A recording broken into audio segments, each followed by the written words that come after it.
important event. Your Excellency, Mr. Mamadou Salio Sow, Secretary of State at the Ministry of Justice, in charge of the promotion of human rights and good governance, representing His Excellency President Macky Sall of the Republic of Senegal,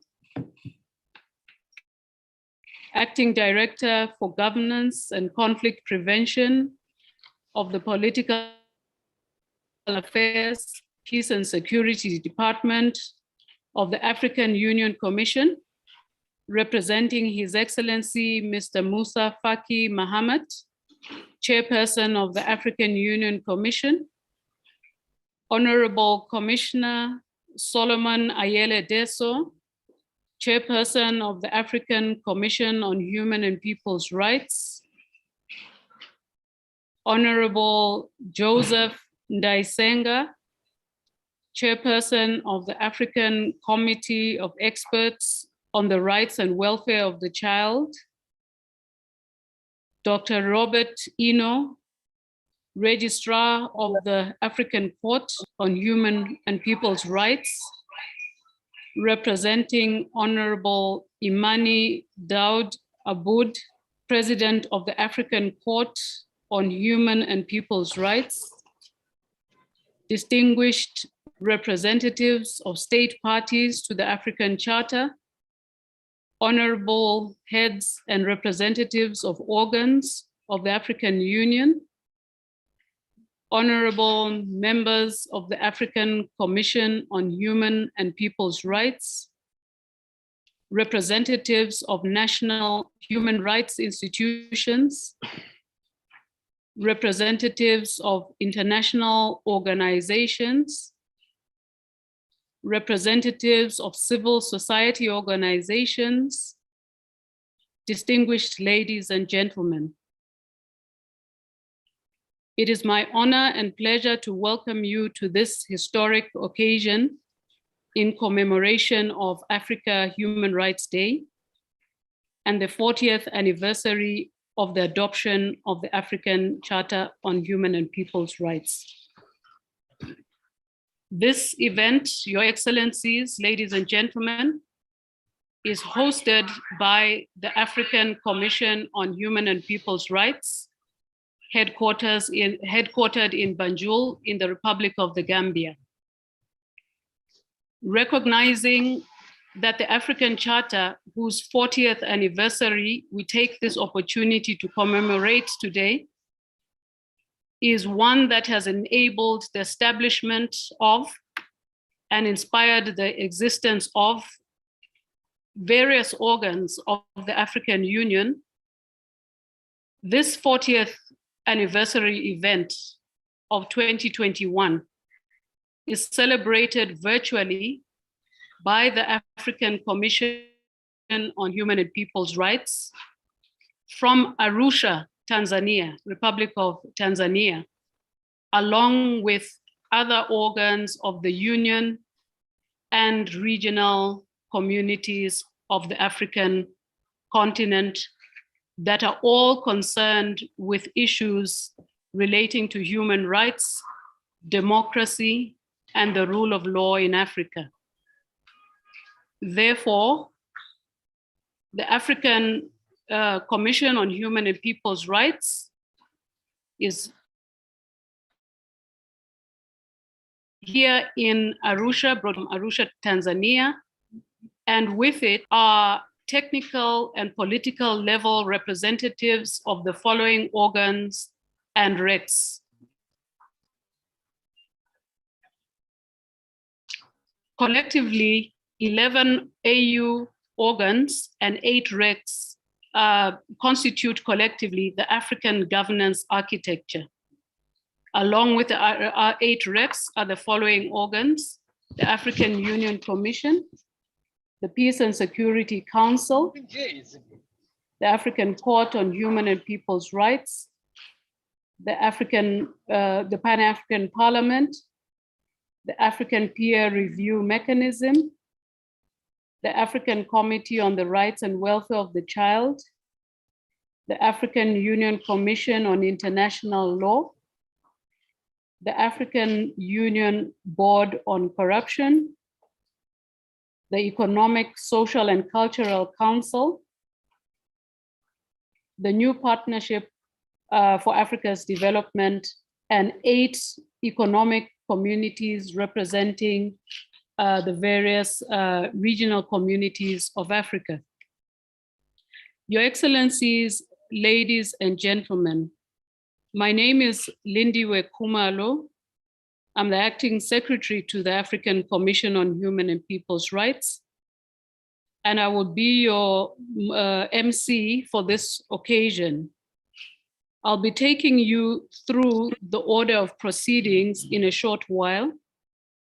However, before I do, kindly permit me, Your Excellencies, ladies and gentlemen, to request Excellencies, representatives of state parties of the African Union, and all organizations honoring us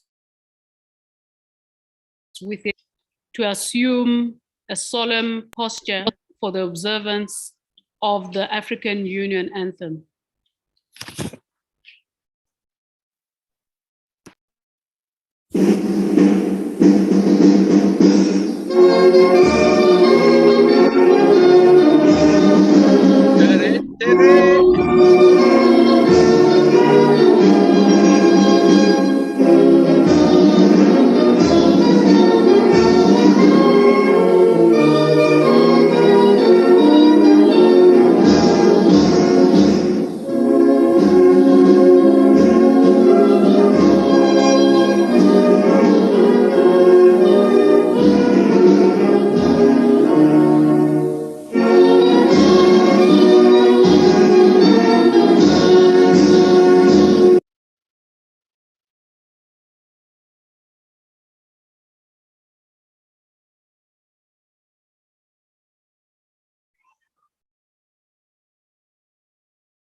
Thank you, Excellencies, ladies and gentlemen.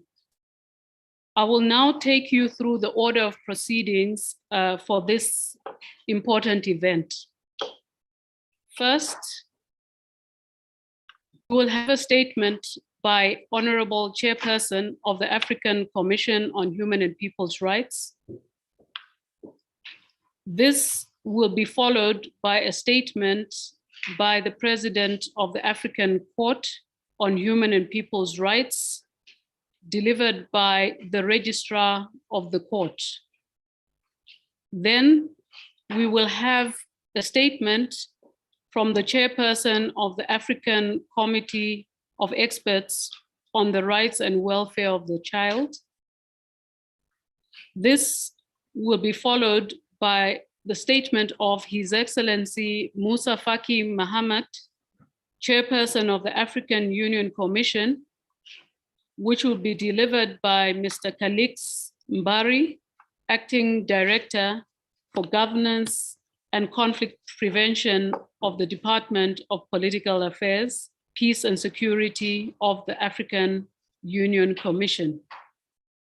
After this, we will have the pleasure of listening to an address of His Excellency President Macky Sall of the Republic of Senegal, delivered by His Excellency Mamadou Salou Sow, Secretary of State of the Ministry of Justice in charge of the promotion of human rights and good governance.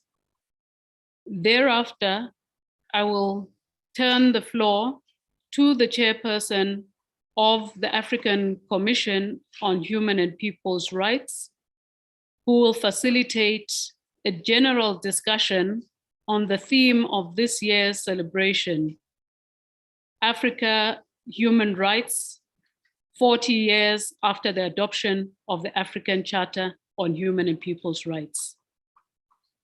Finally, a vote of thanks will be offered by Ambassador Salah Hamad of the APSA Secretariat, representing all the organs present here in Arusha today and all the RECs present here today. And that will bring us to the end of the program for this event. Your Excellencies, distinguished guests, ladies and gentlemen, it is now my pleasure to call upon the chairperson of the African Commission on Human and People's Rights, Honorable Solomon Ayele Deso, to deliver his welcoming remarks. Honorable Chairperson, you have the floor.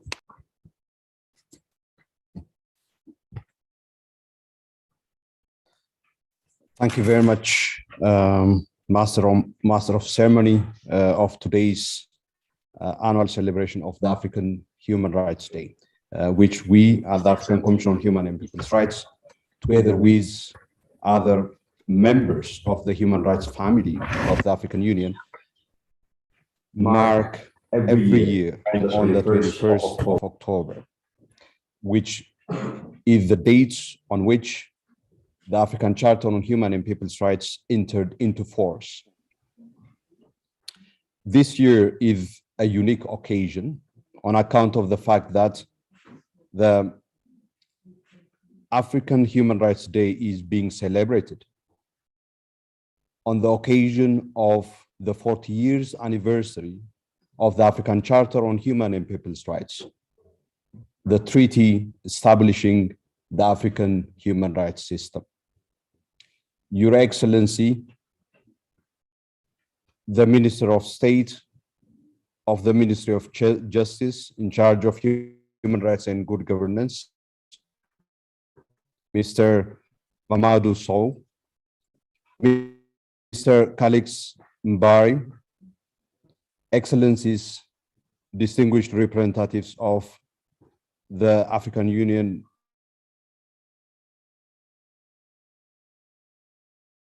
Human and People's Rights, honorable colleagues, members of the African Commission on Human and People's Rights,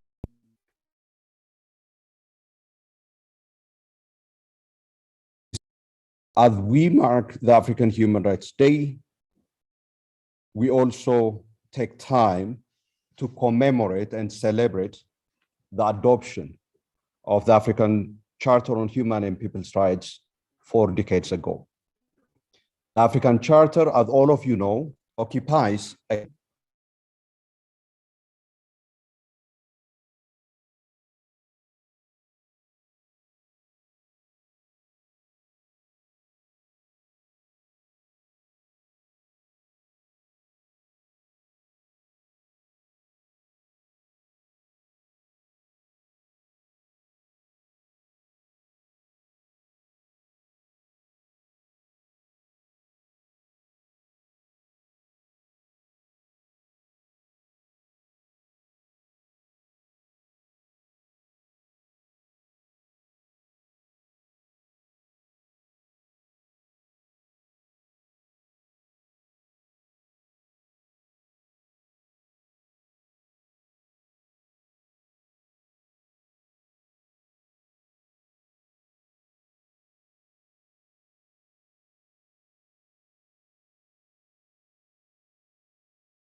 we have lost the chair. We have lost the chair.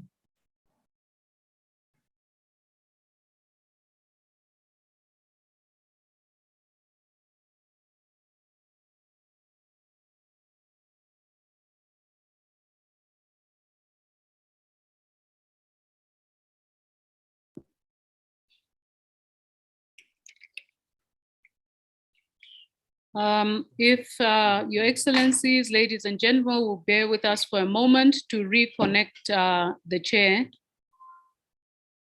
from this end. Thank you.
Apologies about that. One of the difficulties of operating online virtually is the challenge that we experience as a result of these. As I was saying earlier, I think the African Charter represents an exercise of African agency in defining the essence and meaning of the rights that give full expression to Africa's long struggle and aspiration for dignity, freedom, equality, and justice. The articulation of the African Charter made up for not only the lack of representation of the peoples of the continent in the drafting of the Universal Declaration of Human Rights, but also for the failure to give recognition to the fact that foreign rule or colonial domination at the time was the antithesis of human rights. The African Charter was also a response to political background of the church. It was a response to the shame and embarrassment that some African leaders felt about the activities of some governments. This is best illustrated by what the chairperson of the OAU at the time in 1979 in his opening address to the OAU summit said, I quote, "The principle of non-interference had become an excuse for our silence over human actions committed by Africans against Africans. The provisions concerning human rights must be made explicit," unquote. That this same shame and embarrassment were the factor behind the OAU decision for the elaboration of a charter on human and people's rights was buttressed by the late Adam Kojo, at the time the Secretary General of the OAU. He said, I quote, "The African Charter came about as a result of the ordeals which certain African peoples had suffered at the hands of their governments. Accordingly, the African Charter addresses itself to both the historical oppression and domination that African people experienced, but also to the violence that they have experienced in the hands of independent governments of their own. The people who have bestowed us and indeed bequeathed to us this unique historical instrument of international significance, the African Charter on Human and People's Rights, are from the leaders include President Senghor of Senegal, who, along with others, introduced the resolution in the OAU summit for the elaboration of the African Charter on Human and People's Rights. Others experts who have supported the elaboration of the charter include Judge Kéba Mbaye of Senegal, once again, who played the leading role in campaigning for the adoption by the OAU of that resolution through the instrumentality of President Senghor, and indeed led the elaboration of the charter itself. As I intimated earlier, Adam Kojo, the then Secretary General, was a key participant and leader that made the African Charter possible in 1981. These are people who discovered their mission and fulfilled it. And we owe today's celebration of the 40 years birthday of the African Charter to these distinguished sons of Africa. For the generation celebrating the 40 years of our charter, the question is, have we discovered our mission? Will we fulfill it or betray it? As to the mission of this generation, to which we are all a part, I'm sure you agree with me that it lies in rendering the rights and freedoms of the African Charter meaningful in the life of the masses of our people. Indeed, the contemporary significance of the African Charter and the human rights system that it has established depends on its contribution to addressing the various indignities that people on the continent are subjected to. It is mass atrocities are the brunt of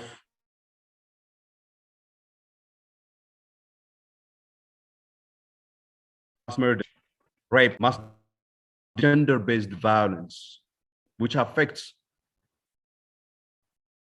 the women and girls on this continent.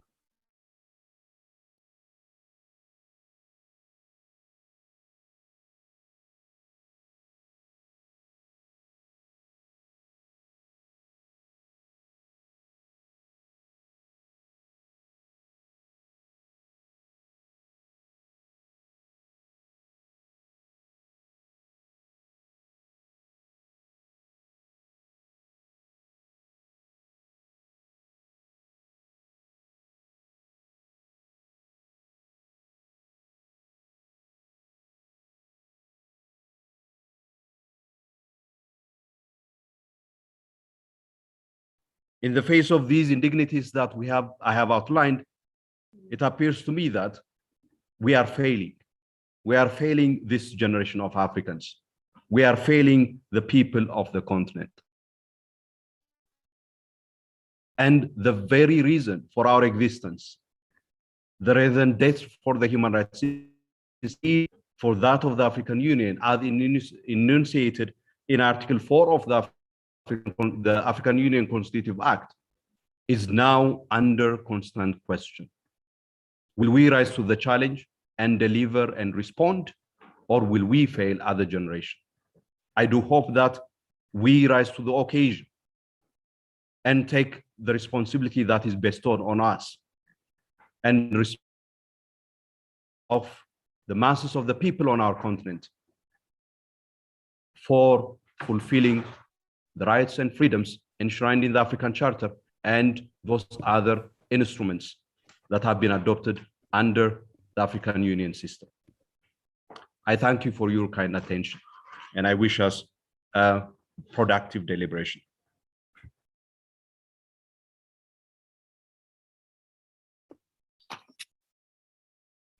Thank you, Honorable Chairperson Deso, for those informative, welcome remarks. I would now like to invite Dr. Robert Eno, the Registrar of the African Court on Human and People's Rights, to deliver the statement of Honorable Justice Imani Daud Aboud, President of the African Court on Human and People's Rights. Dr. Eno, you have the floor. Thank you, Madam Moderator. I'm delivering statement, pre-prepared statement of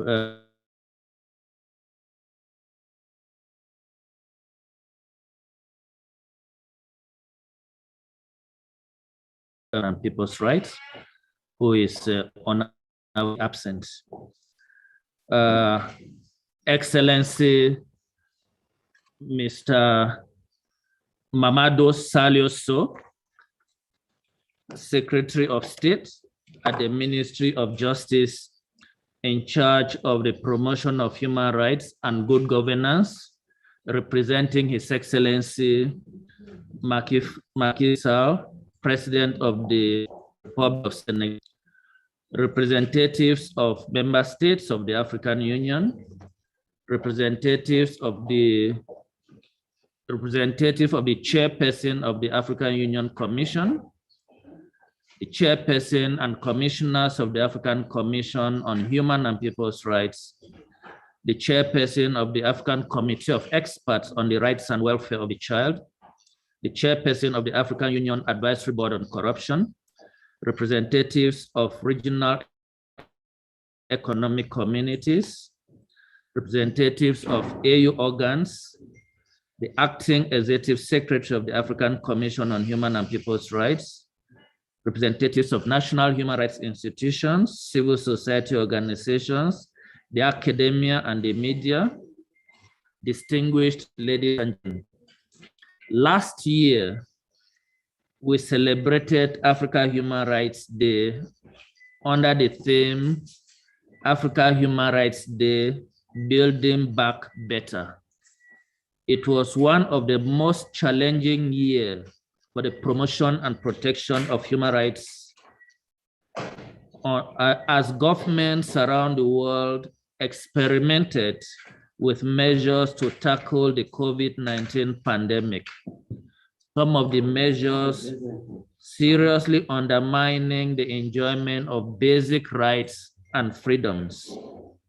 The chairperson of the African Commission, His Excellency Dr. Solomon Deso, noted then that the pandemic disrupted the living of our societies with huge consequences. The pandemic highlights pervasive poverty and inequalities. He added that the virus exposed the deep structural weaknesses of our societies. The then Commissioner for Political Affairs, Her Excellency Sisoma Manita Samate, for her part, noted that the continent has displayed resilience and prevented the worst manifestation of the pandemic.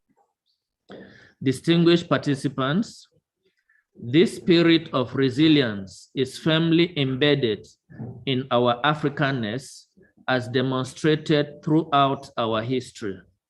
The same spirit of resilience is reflected throughout the preamble and body of the African Charter adopted 40 years ago.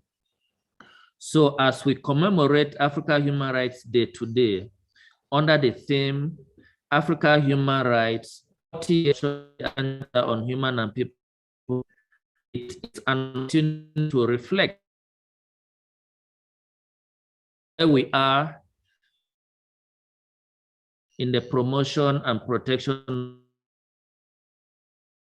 I am thus particularly delighted to be part of today's commemoration of both the 35th anniversary of the Declaration of Africa Human Rights Day and the 40th anniversary of the adoption of the African Charter on Human and People's Rights.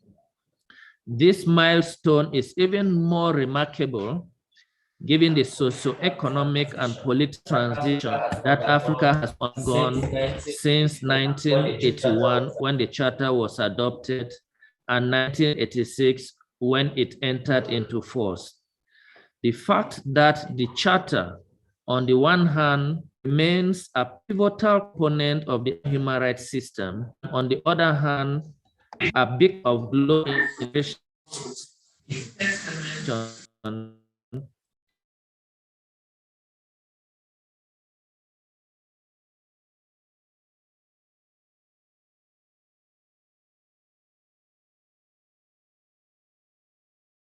the charter was a momentous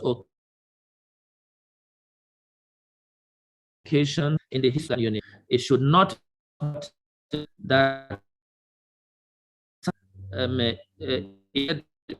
towards the adoption. Much of Africa was still authoritarian rule. Human rights, therefore, were not deemed fact. Even at continental level, the Charter of the OAU itself did not explicitly make provision for human rights.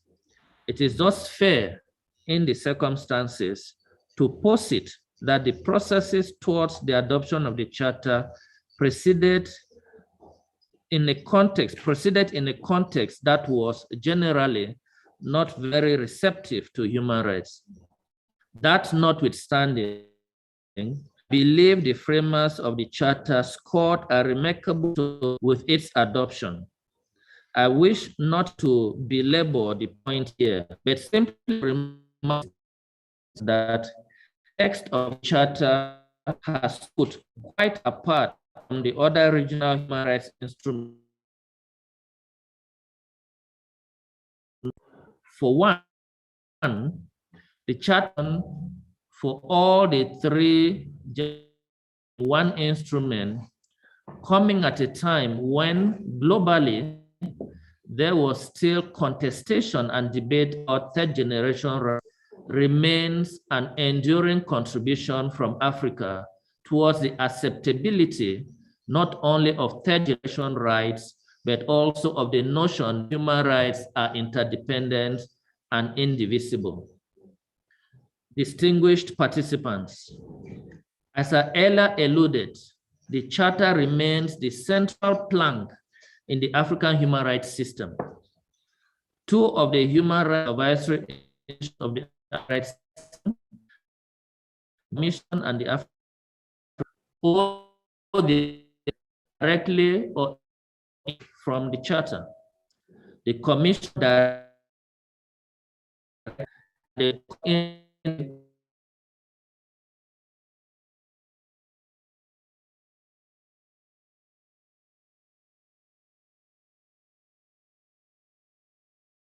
was included in the Charter.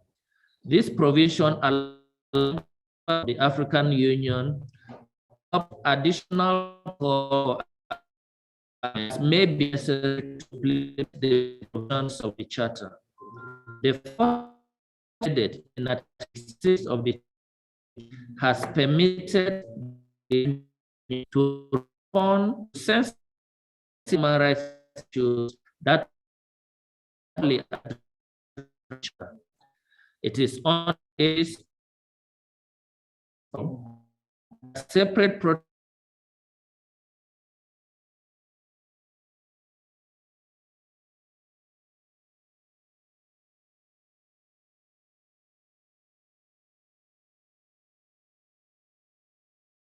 it is under the aegis of Article 66, for example, that separate protocols covering the rights of women, the rights of persons with disabilities, and also the rights of the elderly have been adopted.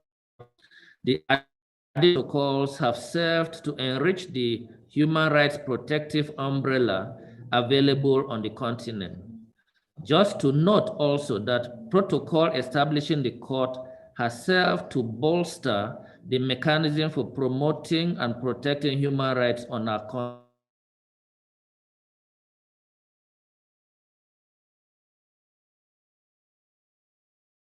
Responsive to African challenges as it was.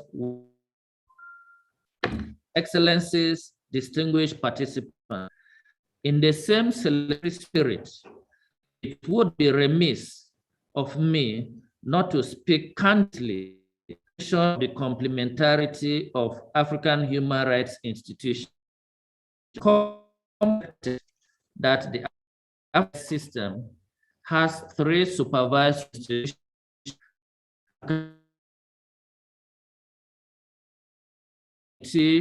on the rights of the child. A small note, however, in the nature of human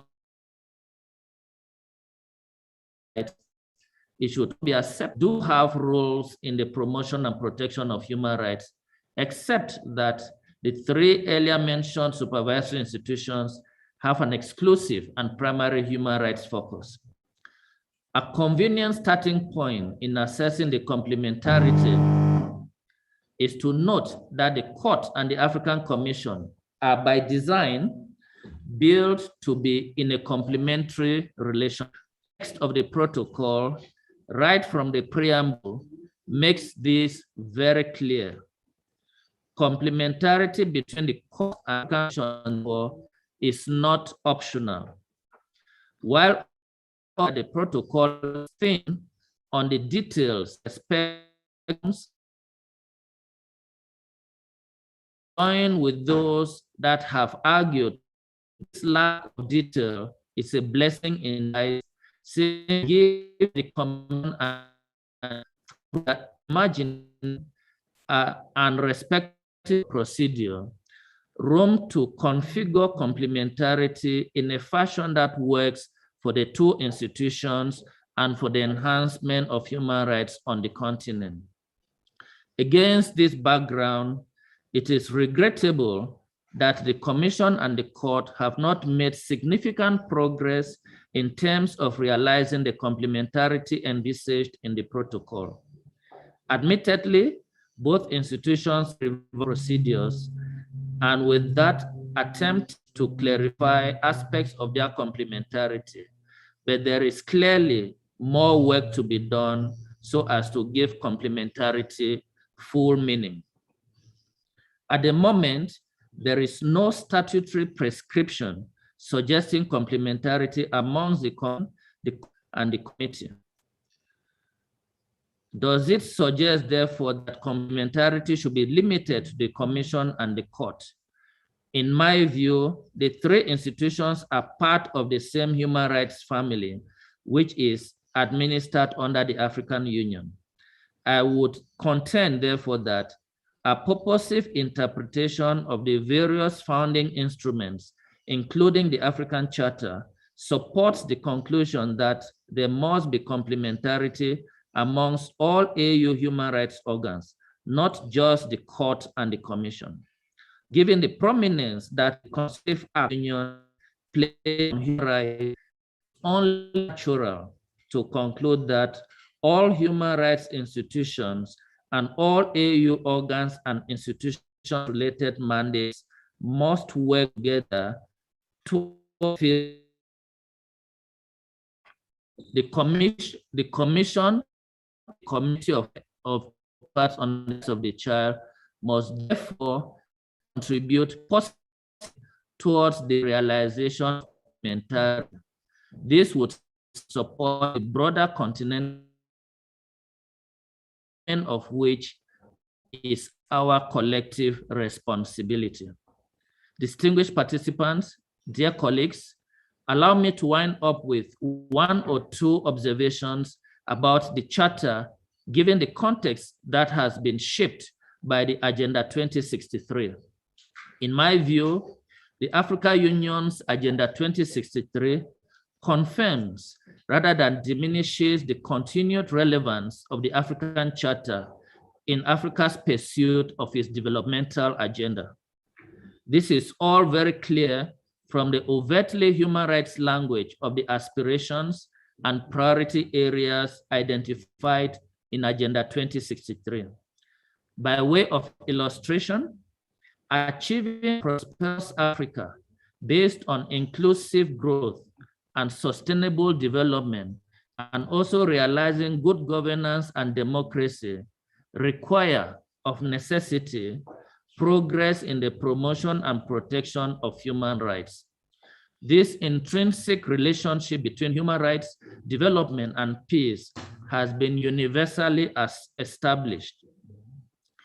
As Kofi Annan development, security, and human rights are not only ends in themselves, they reinforce each other and depend on each other. In our interconnected world, the human family will not enjoy development without security. It will not enjoy security without development. And it will not enjoy either without respect for human rights, unquote. There is therefore no way the aspirations of Agenda 2063 will be fulfilled in a context that does not respect, protect, and fulfill human rights. As we celebrate the 40th anniversary of the adoption of the African Charter, therefore, let us keep in mind that the Charter will remain a statutory beacon of hope for the full realization of Agenda 2063 aspirations in particular, and the full enjoyment of human rights on the continent as a whole. I thank you for your kind attention. Thank you. This is the paper submitted by the President of the Court, read on her behalf by myself, the Registrar of the African Court. I thank you, Madam. Thank you, Dr. Ino, Registrar of the Court, for delivering the statement of Her Excellency, the President of the African Court. Your Excellencies, ladies and gentlemen, at this juncture, I would like to invite Honorable Joseph Ndaisenga, Chairperson of the African Committee of Experts on the Rights and Welfare of the Child, to deliver his statement. Honorable Ndaisenga, you have the floor. Merci beaucoup, Madame la modératrice de cette cérémonie. Monsieur Calixte Aristide Mbari, représentant son Excellence Moussa Faki Mahamat, président de la Commission de l'Union africaine, dans cette cérémonie. Excellence, Monsieur le Commissaire Solomon Ayere Derso, président de la Commission africaine des droits de l'homme et des peuples, qui a bien voulu nous convier dans cette cérémonie. Excellence, Monsieur Mamadou Salih Sowe, secrétaire d'État auprès du ministère de la Justice au Sénégal.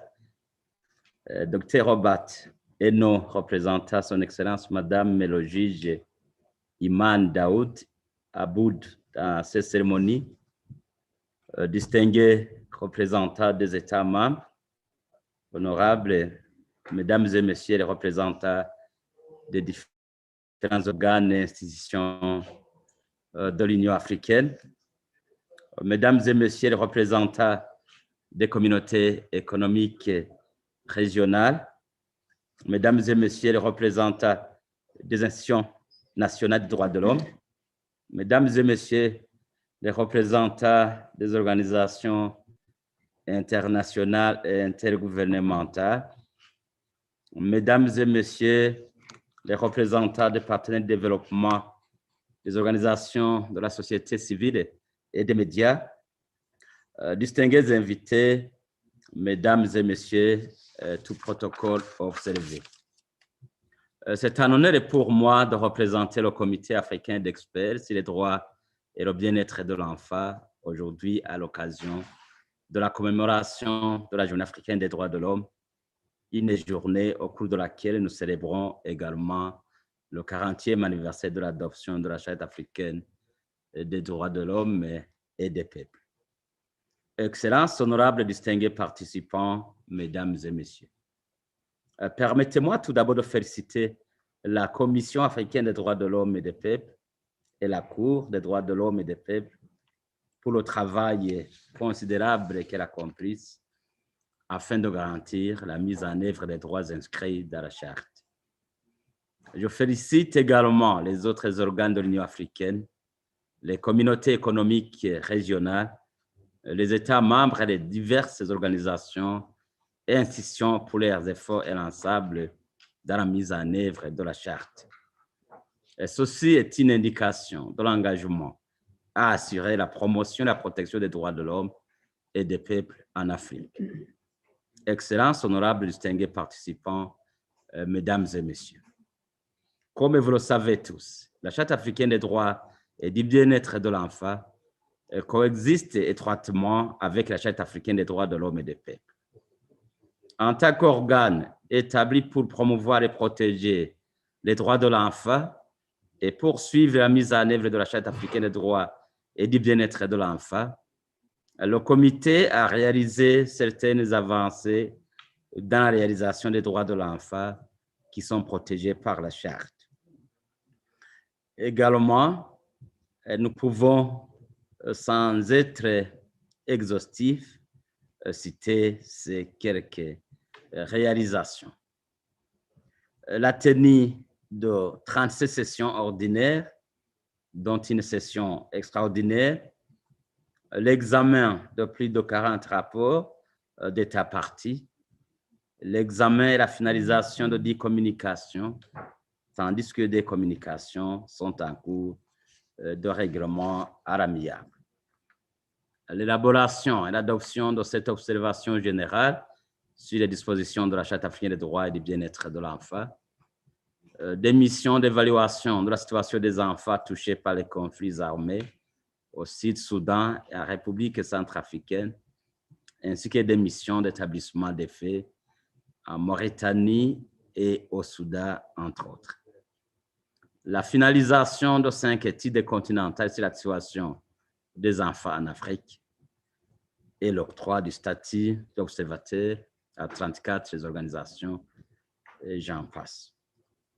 Excellences, honorables, distingués participants, mesdames et messieurs. Ces réalisations ne doivent pas, cependant, cacher les défis confrontés dans le cadre de la mise en œuvre de la Charte. Tout d'abord, à ce jour, la Charte africaine des droits et du bien-être de l'enfant n'a pas encore atteint la ratification universelle, puisque 5 pays ne l'ont pas encore ratifiée. D'autre part, 4 pays ont émis des réserves sur certaines dispositions de la Charte, entravant ainsi la pleine réalisation des droits de l'enfant dans ces pays. En outre, 9 États membres n'ont pas encore soumis de rapport au comité, ce qui rend difficile le suivi de la mise en œuvre de la Charte. Enfin, la procédure de communication du comité semble être la moins utilisée parmi les organes de l'Union africaine en charge des droits de l'homme. Une indication du manque de connaissance de cet aspect spécifique du mandat du comité. Et pour atténuer ces difficultés, le comité a mené diverses initiatives de plaidoyer pour encourager les États qui n'ont pas encore ratifié la Charte africaine des droits et du bien-être de l'enfant à le faire, tandis que les États membres qui ont émis des réserves sont encouragés à les retirer. Des initiatives sont également menées pour encourager les États membres qui n'ont pas encore soumis de rapport à refaire, conformément à les obligations en matière de soumission des rapports en vertu de la Charte. En outre, le comité collabore avec certains partenaires pour renforcer les capacités des organisations d'enfants et des enfants et même sur la procédure de communication du comité. Excellences, honorables, distingués participants, mesdames et messieurs. À la lumière du concept de complémentarité dans le système africain des droits de l'homme, le comité reconnaît l'importance de coopérer et de collaborer avec la Commission africaine des droits de l'homme et des peuples et la Cour africaine des droits de l'homme et des peuples dans la promotion et la protection des droits et du bien-être de l'enfant. À cet égard, le comité et la Commission africaine ont établi une étroite collaboration. Le comité a notamment élaboré une observation générale conjointe avec la Commission africaine des droits de l'homme et des peuples sur l'élimination du mariage des enfants. En outre, conscient de la forte prévalence des mutilations génitales féminines en Afrique, le comité est en train d'élaborer une observation générale conjointe avec la même commission et le comité collabore également avec d'autres organes de l'Union africaine et divers partenaires de développement pour promouvoir et protéger les droits des enfants sur le continent. Excellences, honorables, distingués participants, mesdames et messieurs, permettez-moi de saisir cette occasion pour souligner que le comité souhaite renforcer davantage sa collaboration avec la Cour africaine des droits de l'homme et des peuples.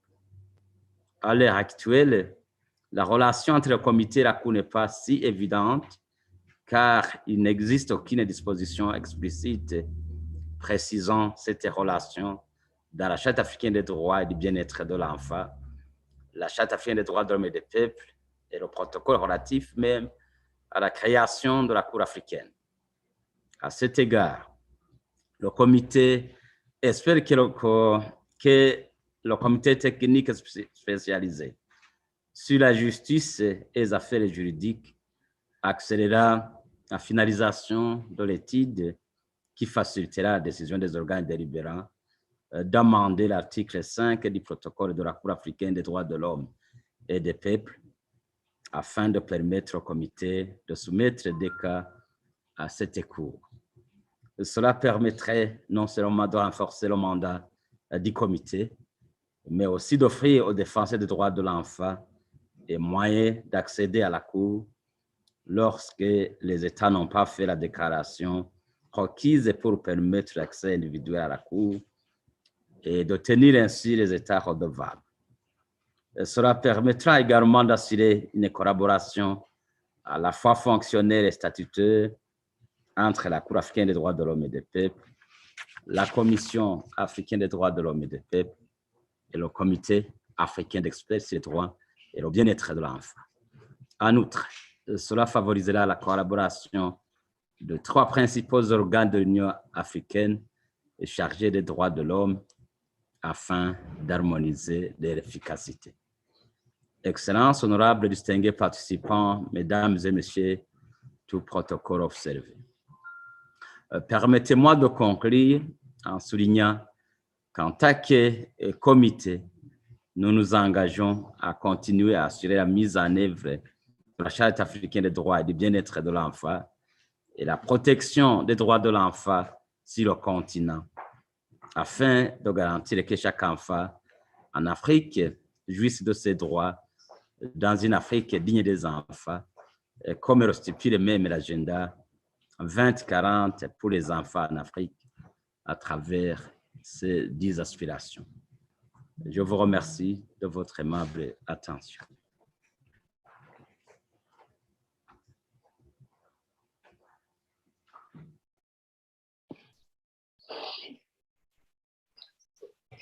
Thank you, Honorable Ndaisenga, for your insightful statement on behalf of the African Children's Committee.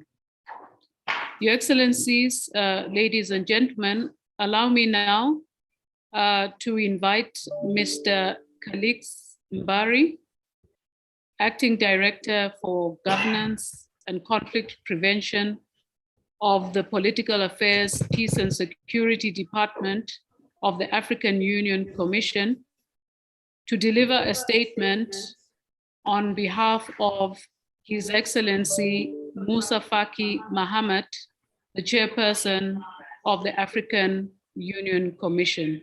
Mr. Mbari, you have the floor. Merci beaucoup, Madame la modératrice. Excellences, Mesdames, Messieurs, je suis particulièrement honoré de prendre la parole au nom de Son Excellence Musa Faki Mahamat, président de la Commission de l'Union africaine, en cette occasion particulière de commémoration de la Journée africaine des droits de l'homme. Le président de la commission souhaitait s'adresser personnellement à cette audience, dans des activités tout aussi importantes que celles qui nous réunissent aujourd'hui ne lui ont pas permis d'être des vôtres. Aussi m'a-t-il chargé de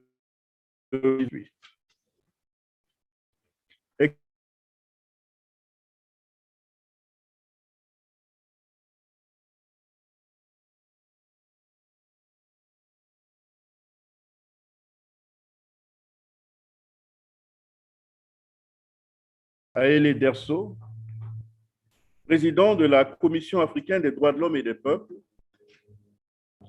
Mesdames et Messieurs les présidents des organes de l'Union africaine, Mesdames et Messieurs les secrétaires exécutifs, secrétaires généraux et greffiers des organes de l'Union africaine, Mesdames et Messieurs les représentants des communautés économiques et régionales, Mesdames et Messieurs les responsables des institutions nationales des droits de l'homme,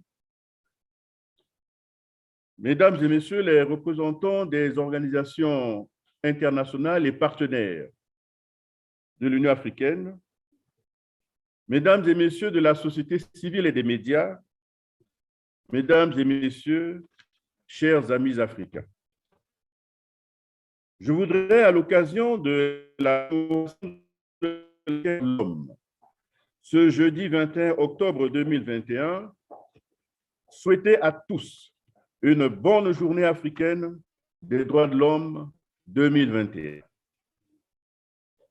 Je suis particulièrement heureux de transmettre à tous les Africains et amis de notre cher continent l'espoir et l'engagement renouvelé en faveur de la promotion et de la protection des droits de l'homme et des peuples, tels que consacrés par la Charte africaine des droits de l'homme et des peuples.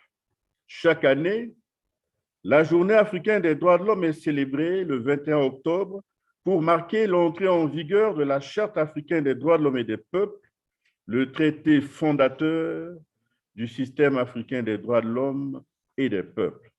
Cette année, la célébration se déroule sous le thème « Les droits de l'homme en Afrique, 40 ans après l'adoption de la Charte africaine des droits de l'homme et des peuples ».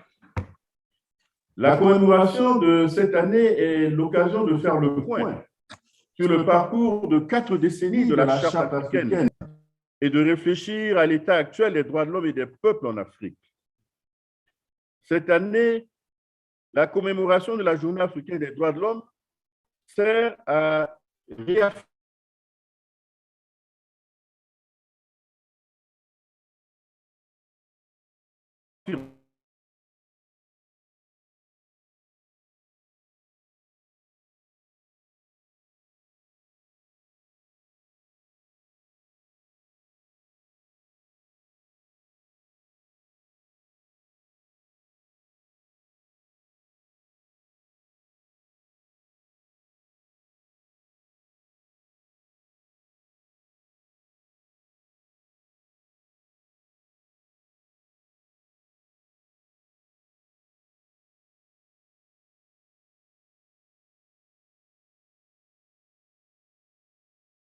des violations passées des droits de l'homme, y compris le déni de l'autodétermination politique par la colonisation et l'apartheid. Cette commémoration offre également l'occasion d'une réflexion sur la situation actuelle des droits de l'homme, avec la détermination de ne plus jamais permettre la répétition des violations des droits de l'homme sur notre continent. Elle est l'occasion d'un réengagement envers le principe des droits de l'homme. La célébration de cet événement aujourd'hui vise également à promouvoir une paix véritable et pérenne qui ouvrira la voie au développement que nous voulons et méritons tous en tant qu'Africains. Alors que nous sommes aux prises avec les défis que nous impose la COVID-19, les violations des droits de l'homme continuent, malheureusement, ainsi que la pauvreté et le chômage. Il faudra cependant noter que les développements importants sont en cours en Afrique, notamment la récente adoption et le lancement du plan d'action décennal continental pour les droits de l'homme.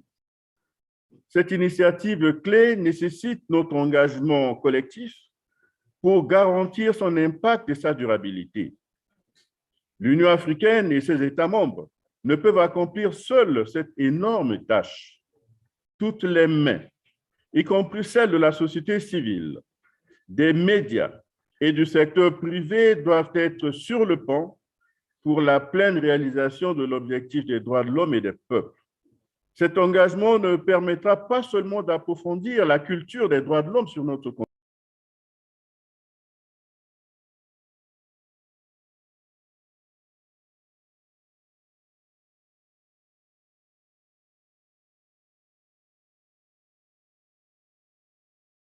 développement. De nombreuses initiatives de paix ont été lancées sur le continent. De vastes quantités de ressources et d'énergie ont également été consacrées à l'élaboration et à la promotion d'accords de paix. Il est donc temps pour nous tous, en tant qu'Africains, de nous engager dans les processus de consultation de l'Afrique afin de promouvoir la culture de la paix, la culture de la nécessaire à garantir la sécurité et le respect des droits de l'homme sur le continent. L'Union africaine a décidé de collaborer davantage avec les États membres, les communautés économiques, les organes de la société civile afin de poursuivre sa mission à construire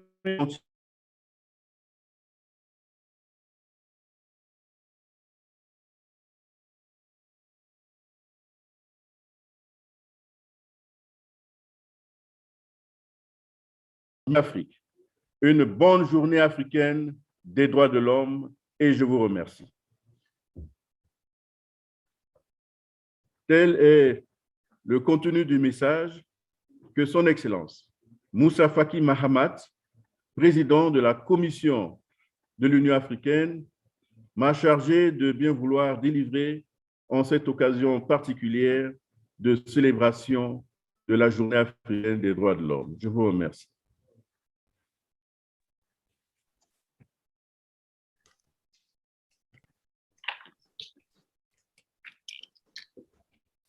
Thank you, Director Mbari, for delivering the address of His Excellency Moussa Faki Mahamat, Chairperson of the African Union Commission.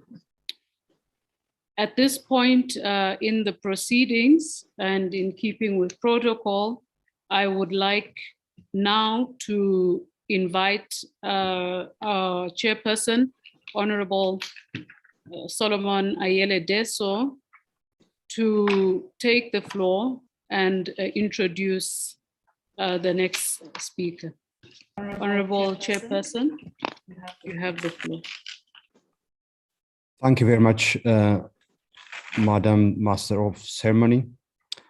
The next agenda would be the delivery of the address by His Excellency, the President of the Republic of Senegal, President Macky Sall, to be delivered by His Excellency Mamadou Sow, Secretary of State of the Ministry of Justice. Last year, we started a high-level meeting on the occasion of the Africa Human Rights Day. And as you all recall, during that occasion, we had the privilege of welcoming for the keynote address His Excellency, the President of Botswana, President Masisi. This year, on account of the occasion of the 40 years anniversary of the African Charter, for which Senegal played a critical role towards its adoption, we extended our request and invitation to His Excellency President Macky Sall, and we have the pleasure of welcoming you, Excellency Mamadou Sow, Secretary of State at the Ministry of Justice, to deliver His Excellency's address in honor of the 40 years anniversary of the African Charter and this auspicious occasion of the Africa Human Rights Day. You have the floor, please.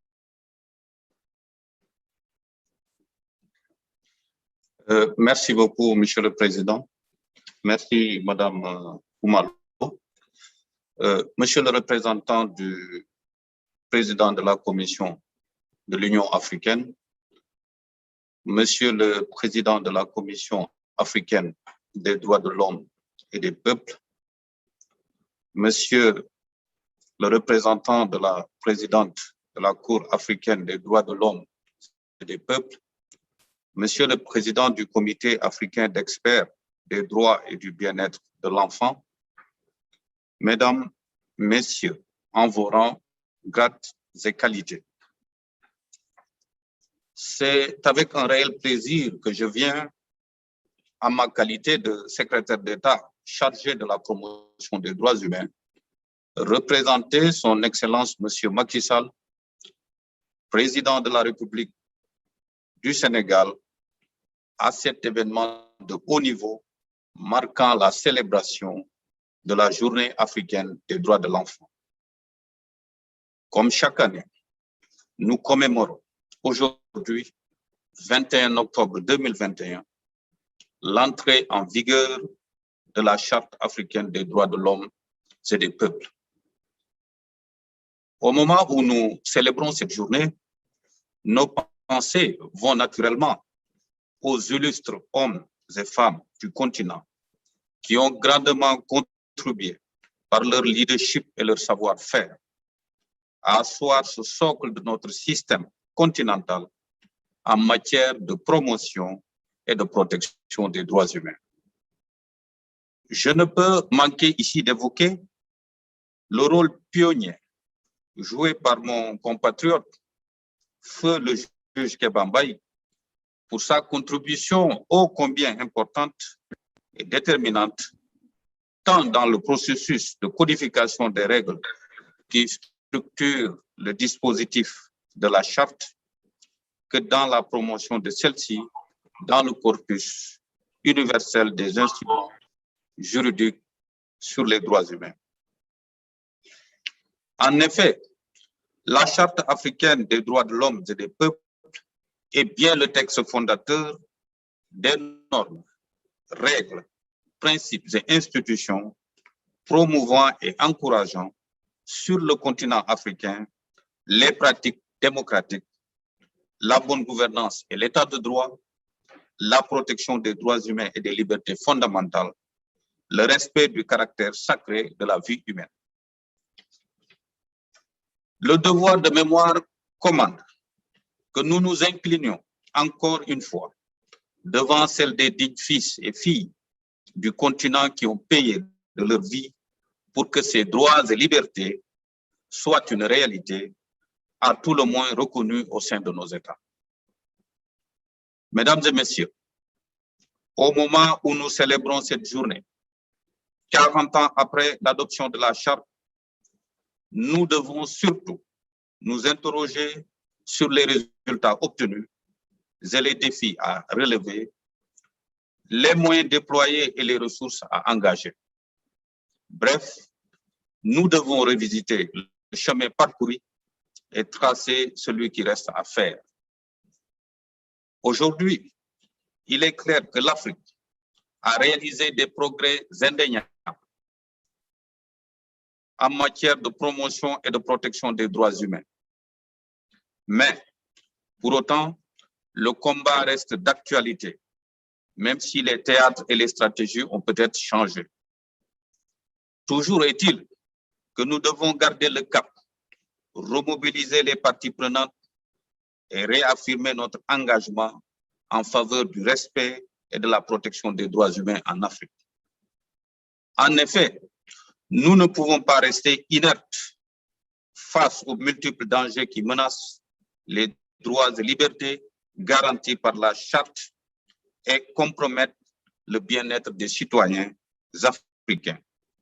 Force est de reconnaître que ces dangers trouvent leur source dans les crises de toutes sortes qui entravent l'essor économique du continent et l'épanouissement de ses populations. Qu'elles soient politiques, sécuritaires, économiques, sociales, sanitaires ou autres, il faut oser le dire, ces crises constituent bien souvent des moments de déliquescence, voire de violation des droits et libertés dans nos pays. L'état des droits humains demeure toujours préoccupant à la survenance de catastrophes naturelles ou de conflits armés. Il est également dans certains contextes socio-économiques, culturels ou traditionnels très peu favorables à l'épanouissement des populations. Personnellement, je suis meurtri quand je vois ces crises aggraver la situation des groupes vulnérables. Je pense notamment aux enfants, aux femmes, aux personnes handicapées et âgées, aux réfugiés et déplacés, aux migrants et aux personnes détenues. Pour cela, nous devons assurément faire plus. Mesdames et messieurs, sans refaire l'histoire, le texte que nous célébrons aujourd'hui est un document dont l'adoption n'a pas été facile. Les rédacteurs ont dû, à certains égards, s'accommoder du compromis, pour paraphraser l'illustre juge Kebambay. Cette approche a finalement été payante, puisque le texte qui a été décrié à ses débuts est désormais salué comme étant un instrument capable à s'adapter à toutes les situations qui se présentent sur le continent. En d'autres termes, la faiblesse de la charte africaine est, avec le temps, devenue sa plus grande force. Elle a engendré et favorisé l'adoption de plusieurs instruments juridiques qui contribuent aujourd'hui au renforcement du système africain des droits humains. Mais il ne faut surtout pas perdre de vue que la charte reste indubitablement une réponse à l'angoisse existentielle des Africains face aux périls qui menacent leur quête de bien-être. Oui, les droits humains touchent à toute l'activité humaine, donc c'est l'affaire de tous. Mesdames et messieurs, pour sa part, le Sénégal demeure en tant que pays initiateur, attaché aux idéaux, valeurs et principes contenus dans la charte africaine. Il n'est pas besoin de rappeler le rôle déterminant que notre pays a joué à travers notamment les présidents Léopold Sédar Senghor et Abdou Diouf, ainsi que les juges Kebambay et Youssoufa Ndiaye, aussi bien dans le processus d'élaboration et d'adoption de la charte que dans sa mise en œuvre. C'est cet héritage que le président Macky Sall est en train de perpétuer en renforçant l'arsenal d'instruments juridiques adoptés à côté de la Constitution pour garantir le respect et la protection des droits et libertés fondamentales du citoyen. La création du poste de secrétaire d'État chargé de la promotion des droits humains que j'occupe traduit également l'engagement de notre pays et le leadership du président Macky Sall en matière de droits humains. L'une des plus belles illustrations de son leadership dans ce domaine réside dans les efforts de prise en charge des droits des personnes vulnérables. La criminalisation du viol et de la pédophilie, la carte d'égalité des chances, la couverture maladie universelle, les bourses de sécurité familiale, la construction et la réhabilitation des établissements pénitentiaires, la mise en place du bracelet électronique, pour ne citer que ceux-là, sont autant d'initiatives prises par le président Macky Sall pour améliorer la prise en charge des droits des personnes vulnérables. Mieux, ces mesures ont été renforcées à la survenance de la crise sanitaire du Covid-19, avec notamment la mise en place d'un programme spécial de soutien aux ménages. Mesdames et messieurs, c'est pour vous dire que vous avez en lui un interlocuteur fiable, surtout dans la perspective de sa présidence de la conférence de l'Union en 2022, à même d'être votre interprète auprès de ses frères africains pour porter le combat en faveur du respect et de la protection des droits humains sur le continent. Il serait aussi d'un appui précieux dans le cadre du parachèvement des chantiers de la réforme institutionnelle, y compris celle des organes judiciaires et quasi-judiciaires, dont fait justement partie la Commission africaine des droits de l'homme et des peuples. C'est pourquoi le gouvernement du Sénégal reste attentif aux conclusions et recommandations de nos assises. Il prêtera également attention à toutes les rencontres à venir entrant dans le cadre de cette commémoration et visant à mettre en place une feuille de route susceptible de renforcer le respect, la protection et la promotion des droits humains, des droits et libertés contenus dans la Charte africaine. Je ne saurais terminer sans remercier, au nom de son Excellence Monsieur Macky Sall, président de la République du Sénégal, et de son gouvernement, la Commission africaine des droits de l'homme et des peuples et l'ensemble des acteurs pour le travail accompli et l'organisation de cette belle rencontre. Je souhaite plein succès à vos travaux ainsi que de fructueuses délibérations. Je vous remercie de votre attention.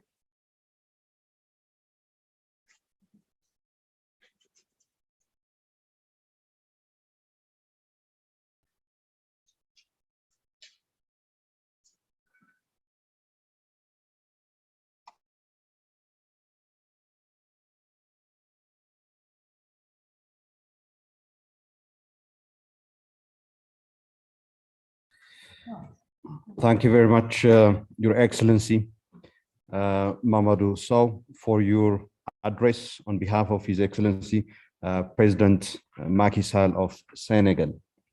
We at the African Commission on Human and People's Rights very much welcome the reaffirmation of the commitment of Senegal for the promotion and protection of human rights, and indeed for the recognition in your address to the various challenges that the promotion and protection of human rights faces on our continent. We also look forward to work with Senegal as the incoming chairperson of the African Union, as you indicated, in order to make human rights part and parcel and the center of Senegal's chairship of the African Union in the year 2022. Thank you very much, Your Excellency, for that address befitting our commemoration of the Africa Human Rights Day today. I have received some requests for taking the floor. First, I will therefore give the floor to His Excellency Ambassador Ala Roshdi of Egypt, Assistant Foreign Minister for Human Rights. Your Excellency, Ambassador Ala, you have the floor, please. Thank you very much, Mr. Chair. Mr. Chairperson of the Commission, esteemed panelists, ladies and gentlemen. It is an honor to speak to you today and to convey to you my sincere congratulations on the 40th anniversary of the issuance of the African Charter on Human and People's Rights, which launched the work of this Commission to serve the aspirations of the African people to improve human rights and conditions across the continent. 4 decades have passed and our continent is still facing various challenges in the field of human rights. Perhaps the most prominent of these challenges is confronting the dangerous threats of terrorist and extremist groups, which represent a dangerous epidemic that crosses borders, threatening citizens' full enjoyment of human rights and impeding the realization of the strive to build national capacities through education, provision of appropriate healthcare, decent work, and a decent standard of living and housing for all citizens, according to the capabilities of each country and according to its priorities, so that the people of the continent are the first to benefit from its bounties and wealth. Still, there is much that needs to be done to address the discrimination and social stigma that some groups of society suffer from, as well as to correct the wrong social beliefs and practices that have been entrenched in some local communities over time due to ignorance and poverty. Despite the long stride that African countries have made towards empowering their citizens with their civil and political rights, there are still many shortcomings that require a firm political will to bring about the required structural changes that guarantee respect for fundamental rights and freedoms, hold those responsible for human rights violations accountable, ensure no immunity for violators, and involve everyone in making decisions that affect their daily lives and every aspect that affects public affairs. In pursuit of this, Egypt launched last month the first national strategy for human rights, through which it hopes to empower all its citizens to enjoy their rights and spread a culture of human rights as a foundation for its comprehensive development. Egypt always stands ready to exchange experiences and lessons learned with its African brothers in order to build a better future for the people of the continent. Ladies and gentlemen, it is not possible to achieve any of the above without concerted efforts and extending bridges of cooperation between governments and civil society entities to build the African person, fight crime and corruption based on the rule of law, and apply the rules of good governance in various fields, including in the management of natural resources in a way that serves development efforts and preserves at the same time the environment and does not harm or threaten the lives and future of others or future generations. Egypt believes that the esteemed Commission has a great mission to end the marginalization of the continent, as well as benefiting from scientific progress as an inherent human right. Egypt looks forward to a greater role for the Commission in this regard and in strengthening ties with people of African origin in the diaspora and supporting their efforts to eliminate the hatred, racism, and discrimination they suffer to this day in their receiving societies. Ladies and gentlemen, the establishment by the esteemed Commission of the high-level event to celebrate African Human Rights Day provides a clear message of the sincerity of the commitment and common determination to promote and protect the rights of the African human and people. This high-level event provides the exerted efforts, the motivation required to double them in order to raise the dignity of Africans and to enable them to enjoy all political, civil, economic, social, and cultural rights. We hope that the Commission will continue with this approach in the future. Thank you very much.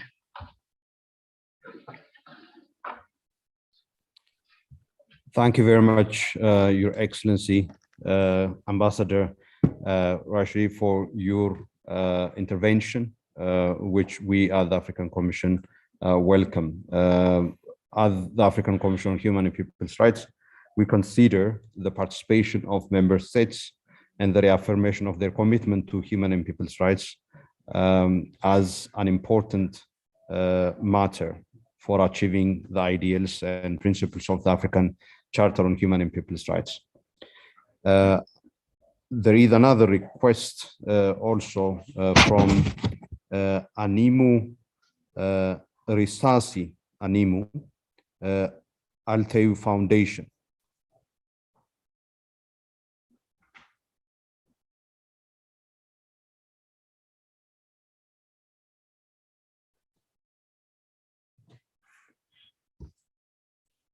I'm not sure if we have this speaker with us. So in the meantime, may I give the floor to another participant, the chairperson of the African Union Anti-Corruption Board, His Excellency Honorable Jean Louis Arreamifdi. You have the floor, please.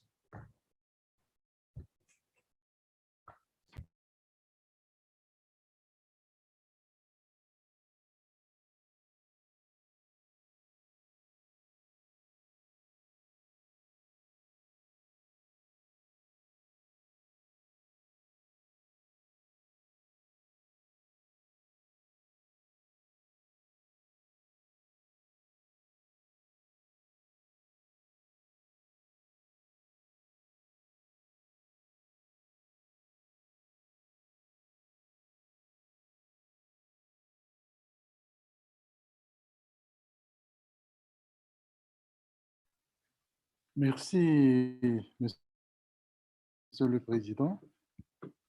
Excellences, honorables participants à ce panel, vous n'êtes pas sans savoir que les impacts désastreux de la corruption sur les droits humains est considérable en ce qu'elle porte atteinte aux droits fondamentaux de l'homme. C'est dans ce sens que l'approche de l'Union africaine de mettre en place une plateforme regroupant tous les organes et structures œuvrant dans le domaine de la gouvernance des droits humains et des peuples et la lutte contre la corruption revêt une importance particulière pour mieux permettre de coordonner les efforts, pour nous permettre de faire des échanges, pour que nous puissions avoir des impacts plus décisifs pour le bien-être du peuple africain. Excellence, Monsieur le Président, en vous élisant président de l'AGA pour les 2 prochaines années à venir ce matin, la plateforme a marqué de façon solennelle cette journée de célébration de la journée africaine des droits de l'homme.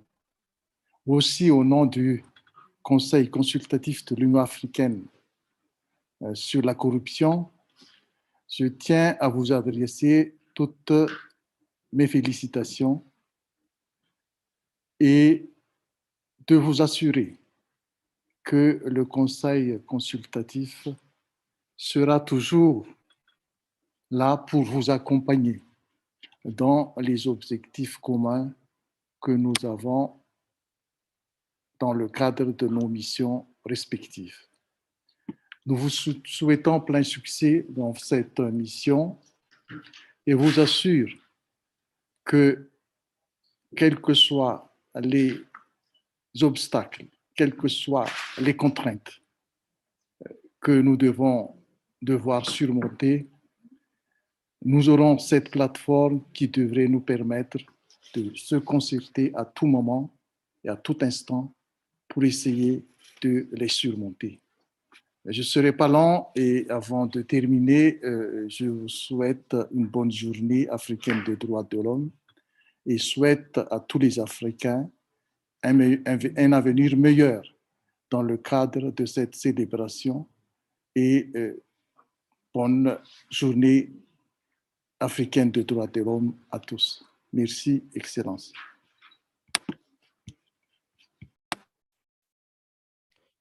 Thank you very much, Excellency, the chairperson of the African Union Anti-Corruption Board.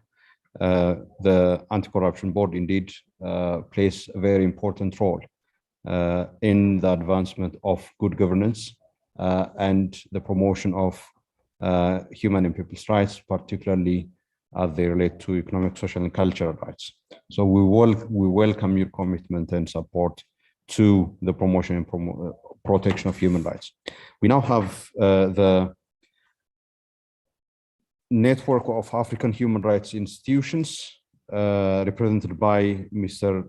Gilbert Zabihogo to take the floor and ask question.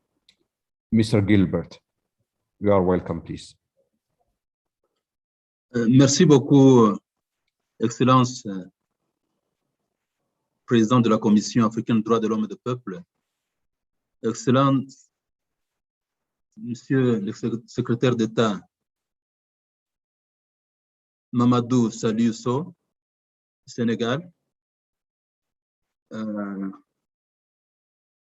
vous remercie pour votre intervention et votre discours qui nous donne vraiment de l'espoir parce que non seulement le Sénégal sera président de l'Union africaine, mais aussi et surtout l'engagement que vous avez exprimé de l'État du Sénégal, non seulement de renforcer le mécanisme africain des droits de l'homme, mais aussi d'améliorer la situation des droits de l'homme au niveau du continent.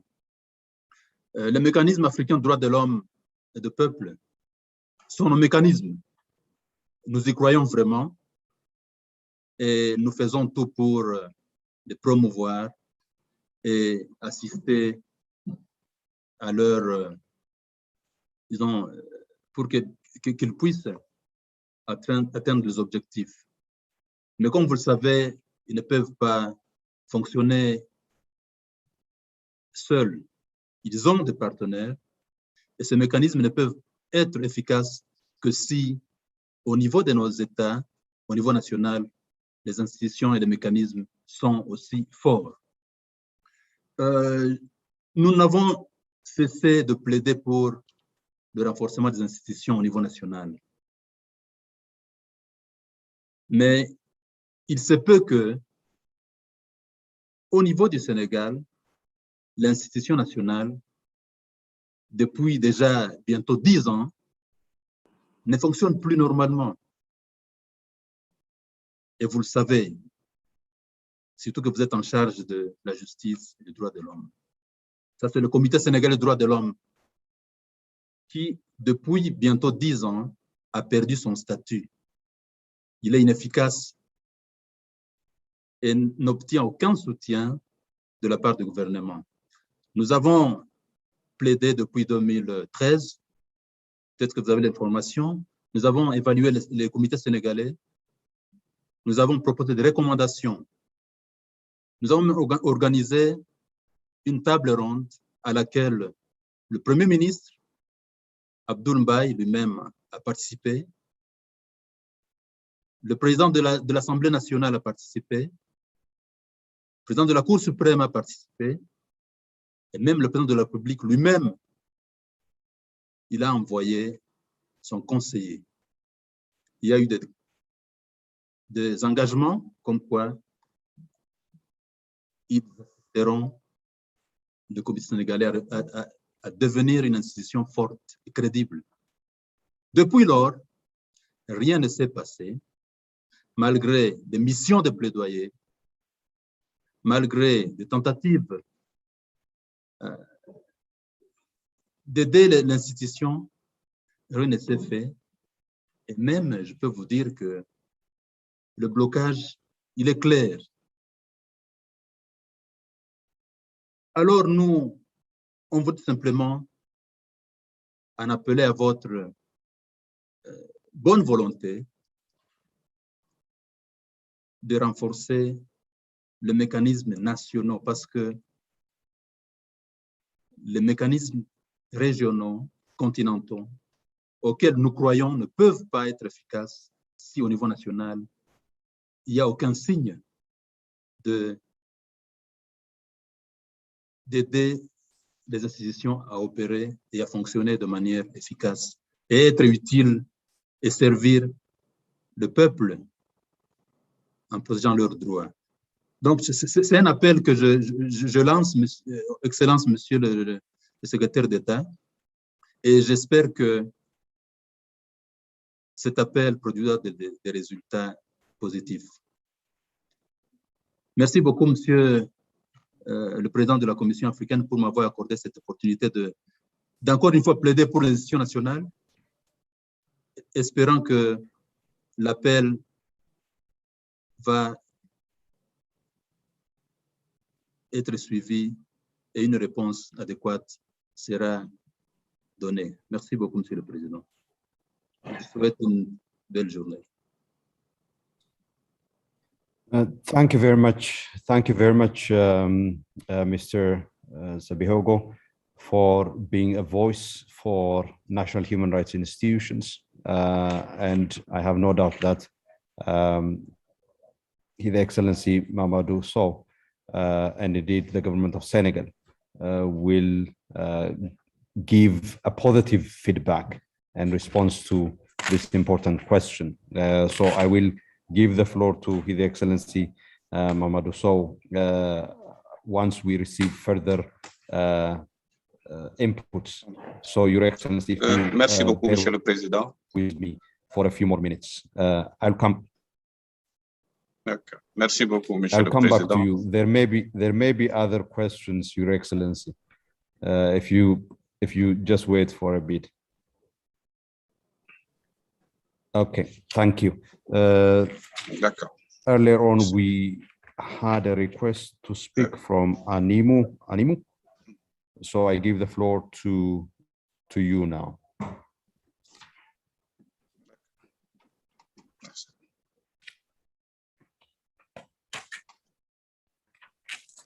C'est bon.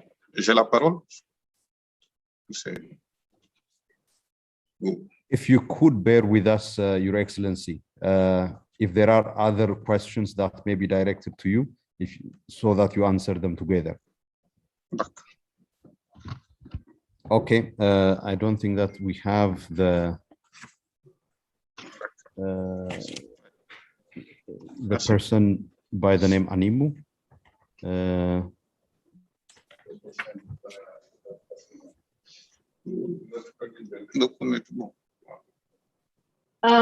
Can I ask my question now? Yes, please. Yes, please go ahead. You are welcome. Thank you very much. My question was sort of directed to the commission or someone from the commission. So I don't know if you want me to ask it now or wait when you're directing questions to the commission. Please go ahead. Thank you very much. Thank you so much to all the organizers and a happy African Human Rights Day. My question was really around how, as the commission, especially in light of the pandemic, how we are, what mechanisms are there to sort of respond to the upcoming human rights challenges in terms of, communication with the commission and maybe the court in Arusha. I'm from South Sudan, and maybe I want to, if you might permit me, Honorable Chair, to sort of use a practical example where we have a complaint. There's a complaint instituted against the state to the commission, but we had challenges in terms of, the communication channels. We sent an email using the formal emails of the commission, but sort of didn't receive feedback of whether that email was. Thank you very much. We still were not able to receive. Yeah, so we thought maybe what other mechanisms are there that might sort of cause this type of delays. Yeah, thanks. Thank you very much. Thank you very much for your participation. We will also give feedback on the processing of communications on the part of the Commission. We also have a request from the National Human Rights Institute of Togo.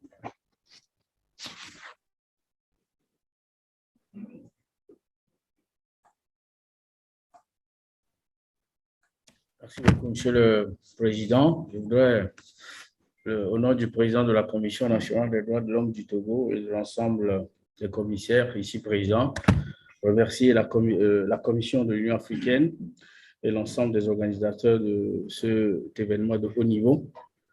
Et je voudrais également féliciter le réseau des institutions nationales des droits de l'homme pour avoir bien voulu mobiliser le réseau des institutions pour prendre part donc à cet événement.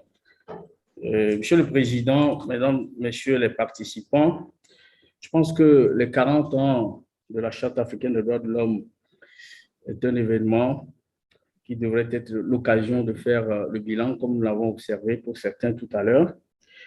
Et pour notre part, en tant qu'institution nationale des droits de l'homme du Togo, je pense que la période particulière que nous traversons de la COVID-19 est suffisamment évoquante, en ce sens où nous estimons que les droits de l'homme actuellement sont mis à rude épreuve et il est du devoir donc des mécanismes africains, en tout cas de tous les acteurs africains des droits de l'homme, de pouvoir réfléchir sur comment est-ce que la situation peut être améliorée.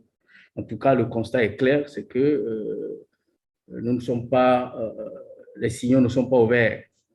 Je voudrais particulièrement parler de la situation des droits économiques, sociaux et culturels, les rapports que nous avons, les investigations, les situations dans nos pays respectifs ne répondent pas aux standards que nous nous sommes donnés au niveau des mécanismes africains. Et dans ce contexte-là, ma question elle est simple. Qu'est-ce que la Commission africaine des droits de l'homme des peuples fait de manière singulière pour que l'on puisse amener nos États davantage à respecter les engagements qui sont pris dans les instruments africains que nous adoptons.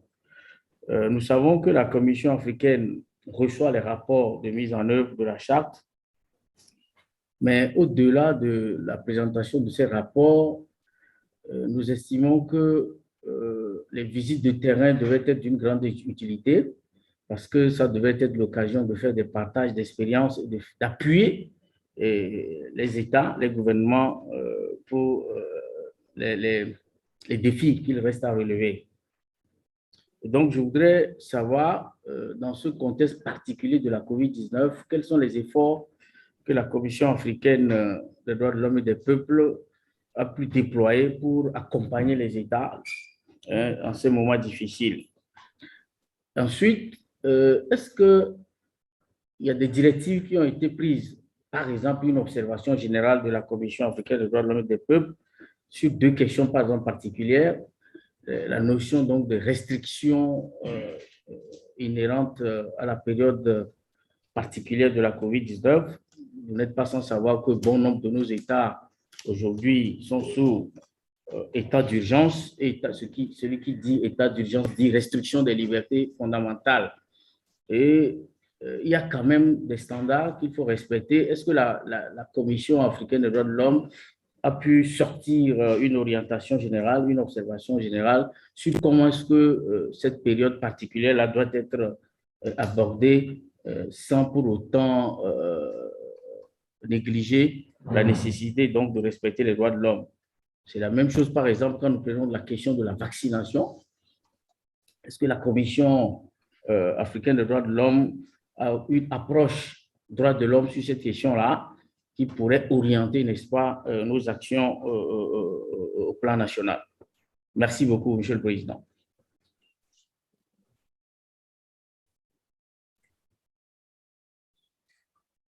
Thank you very much, the representative of the National Human Rights Commission of Togo. We will respond and give feedback to those important questions that you have raised in relation to the work of the Commission to ensure that states parties comply with the requirements of the African Charter. I now give the floor to Dr. Guy Ntwari from the African Union International Law Commission. Dr. Guy, you have the floor, please.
États membres, la question de la volonté politique des États membres.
Il n'y a toujours pas de son, on n'entend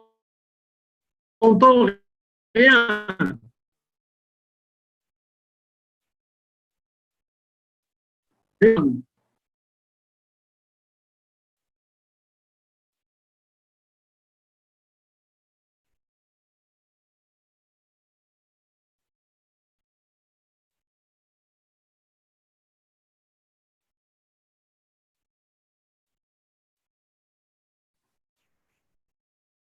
Ajustez le son, Etwell.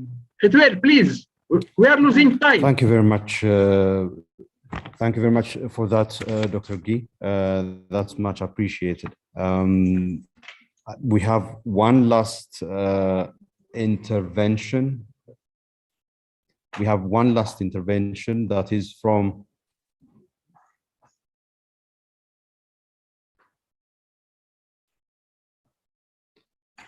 we have one last request for the floor in the Ministry of Constitutional,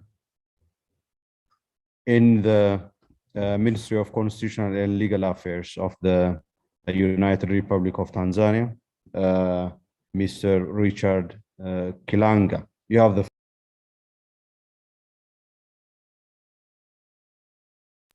After this, I'll come back to you, Your Excellency, Mamadou Sow.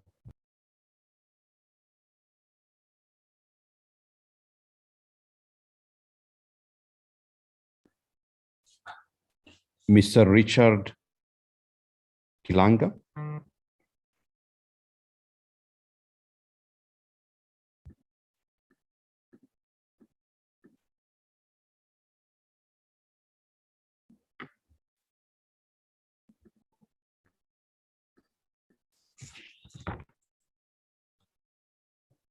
Etwell, can you help with linking us with Mr. Richard Kilanga?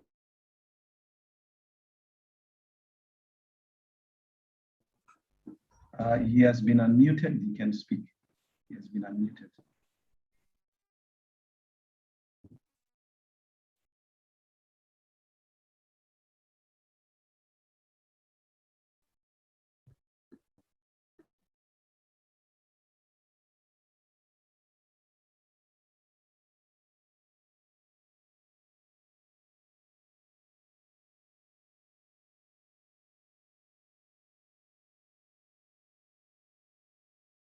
Okay, Mr. Richard.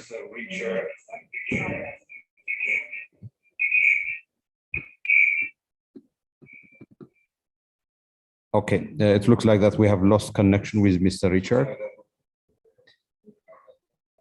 So I would now turn back to you, our Honorable State Minister, Your Excellency Mamadou Sow. there was a question directed to you. You have the floor, please. D'accord. Merci beaucoup, Monsieur le Président. Je salue la qualité des interventions. Monsieur Gilbert Sebihogo, vous avez parfaitement raison. Quand j'ai été nommé en 2019, le président de la République a donné des instructions fermes sur 2 dossiers relatifs à la promotion et à la protection des droits humains. Il s'agit du Comité sénégalais des droits de l'homme qui a été rétrogradé à la catégorie B et du Code de l'enfant. Pour ce qui concerne le Comité sénégalais des droits de l'homme, nous avons travaillé.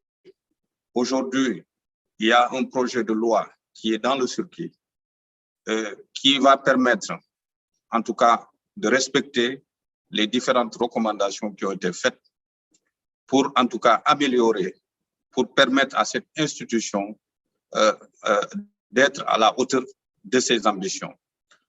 Nous avons décidé par ailleurs, en tout cas dans ce projet de loi, de faire en sorte que ça soit une commission nationale des droits humains et qu'il y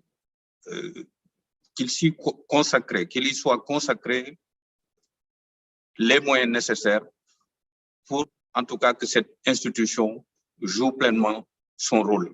Donc, je vais vous rassurer que nous sommes là-dessus et nous sommes en train de faire toutes les diligences nécessaires pour, en tout cas, dans les meilleurs délais, faire en sorte que ce problème soit définitivement réglé.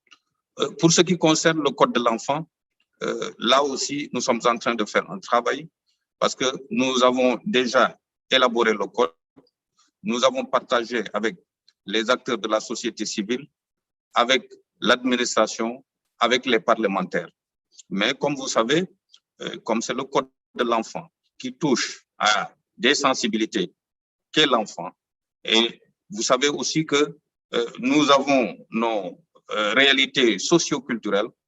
Donc, nous sommes en train de partager le texte pour qu'il y ait une meilleure appropriation de ce texte afin qu'on puisse, en tout cas, le mettre en œuvre.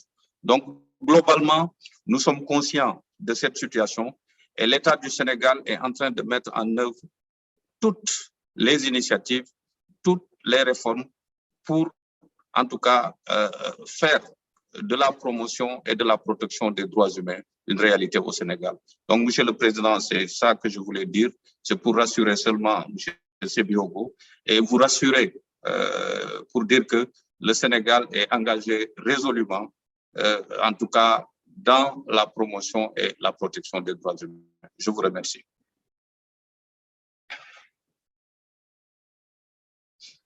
Thank you very much, Your Excellency, for your assurance that the National Human Rights Committee of Senegal will be provided with all the necessary institutional and resource support for it to function independently in the promotion and protection of human rights in Senegal.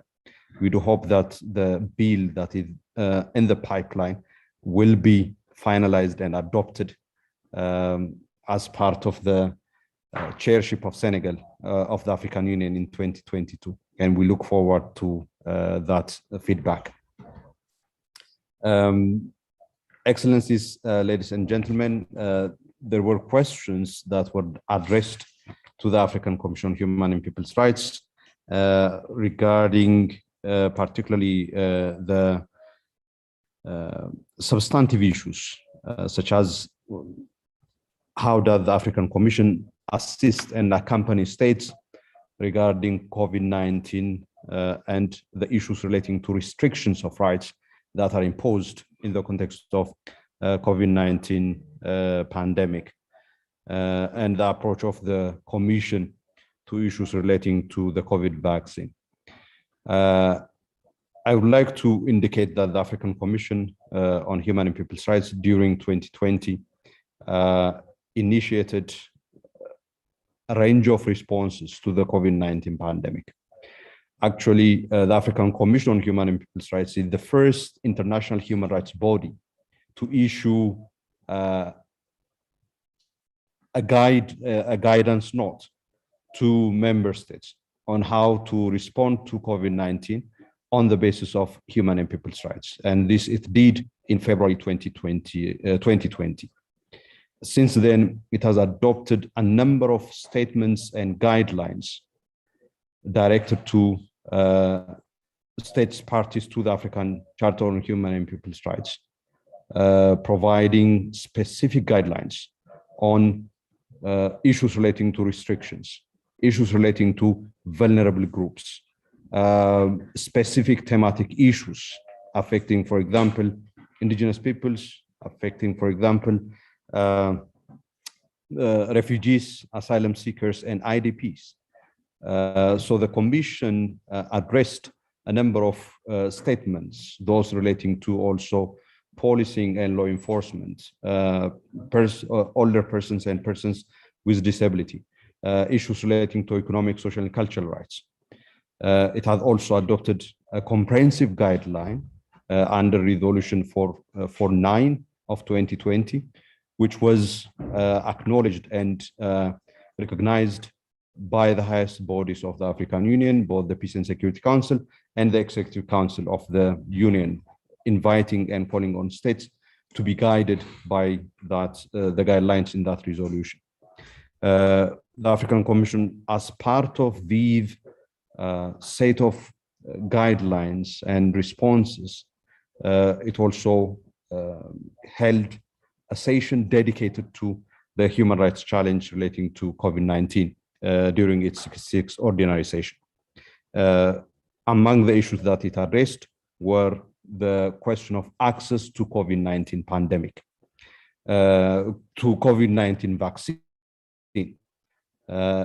that being the most reliable way out of the continuation of the COVID-19 pandemic and its consequences on the African continent. So these are the various responses that the African Commission deployed, and you will find all the instruments and statements as well as resolutions that the Commission adopted on the website of the African Commission. I will give the floor to the acting secretary of the Commission, and thereafter Ambassador Salah would give the vote of thanks as indicated earlier on by the Master of Ceremony, the acting secretary of the Commission. From my side, I'd like to express my deep appreciation to His Excellency President Macky Sall of the Republic of Senegal for honoring our invitation and request in commemoration of the 40th anniversary of the African Charter, on account of the important role that Senegal played in the adoption of the Charter.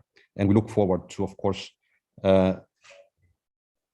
His Excellency President Macky Sall reaffirming Senegal's leadership during the course of 2022 by making human rights the central piece of his chairship of the African Union.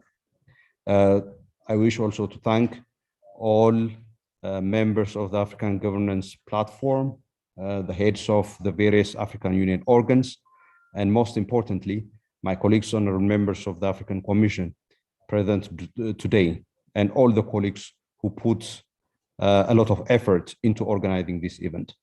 Madam Acting Secretary, you have the floor, please. Thank you very much.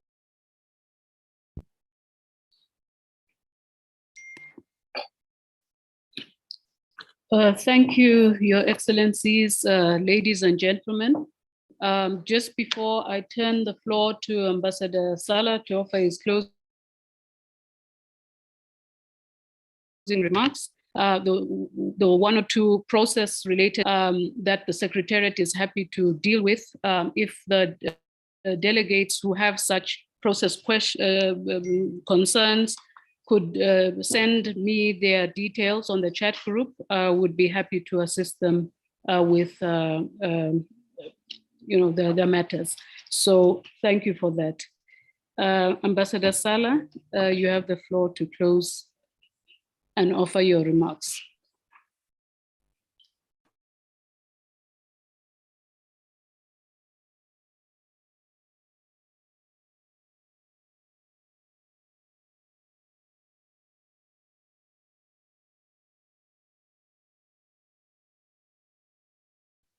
Sorry, microphone. Microphone.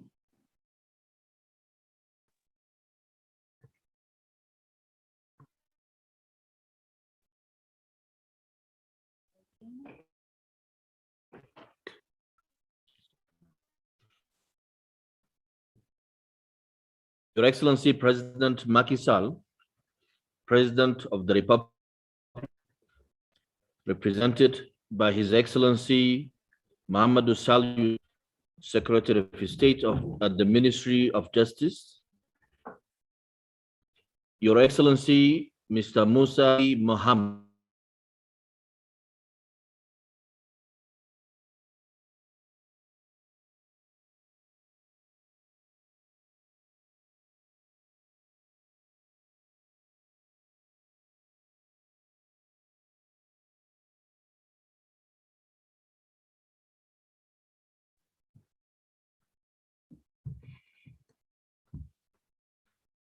Your Excellency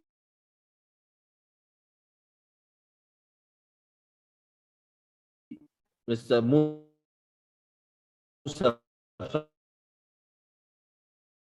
Faki Mohammed, represented by Mr. Aristide Mbarine,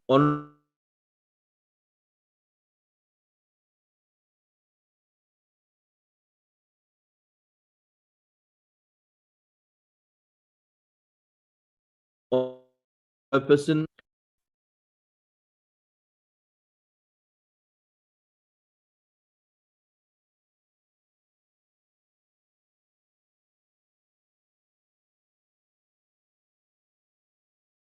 okay, I'm back.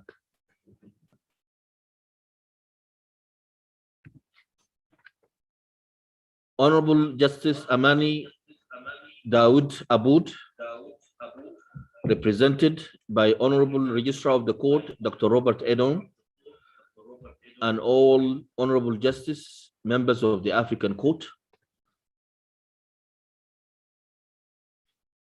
Your Honorable Joseph Daisinga, Chairperson of the Committee, the African Committee of Experts on the Rights and Welfare of the Child, and all honorable experts, members of the committee,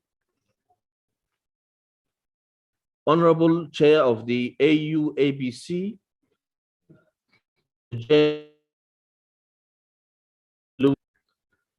and Chairperson of the African, Madame Lindiwe Khumalo, the Executive Secretary of the African Commission on Human and People's Rights, distinguished representatives of AU member states, parties to the African Charter, representatives of CSOs, national human rights institutions, media, and academia, all protocol duly observed. On behalf of all members,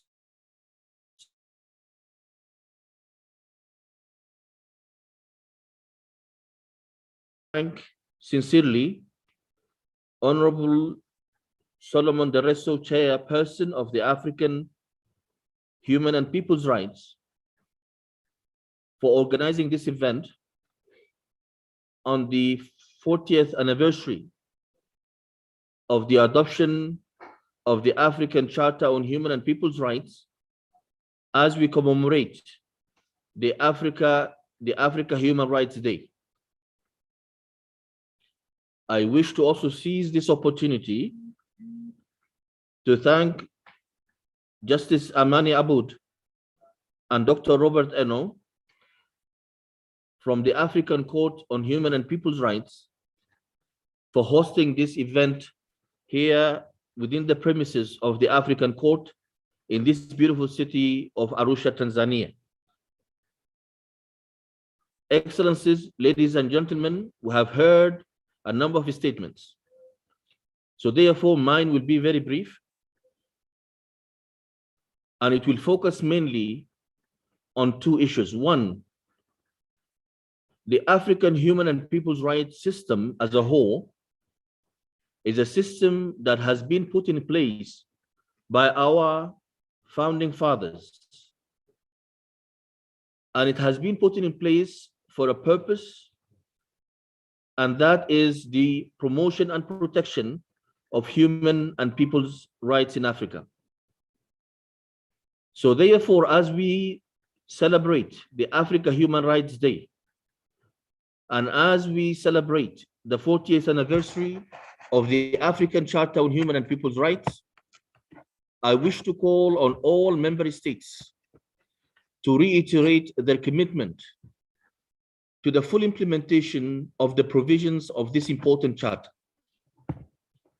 We can't build the Africa we want, and we can't build the Africa we deserve without the promotion and protection of human and people's rights. It is also indeed an opportunity to remind each one of us, all African citizens, the sons and daughters of Africa, that the promotion of human and people's rights is a collective responsibility. We all have the responsibility of promoting and protecting human and people's rights in a way or another.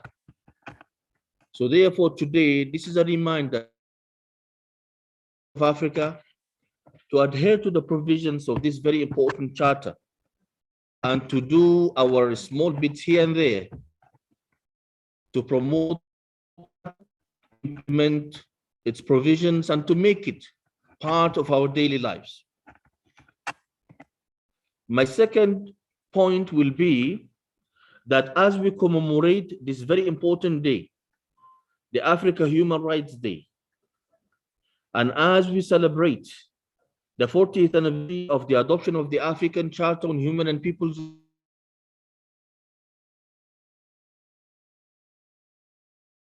chairperson of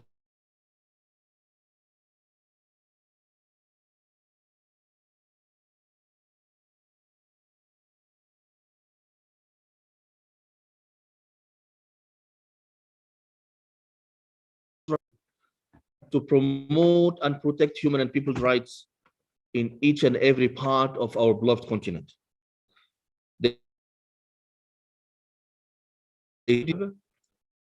And applaud and also they to be the efforts.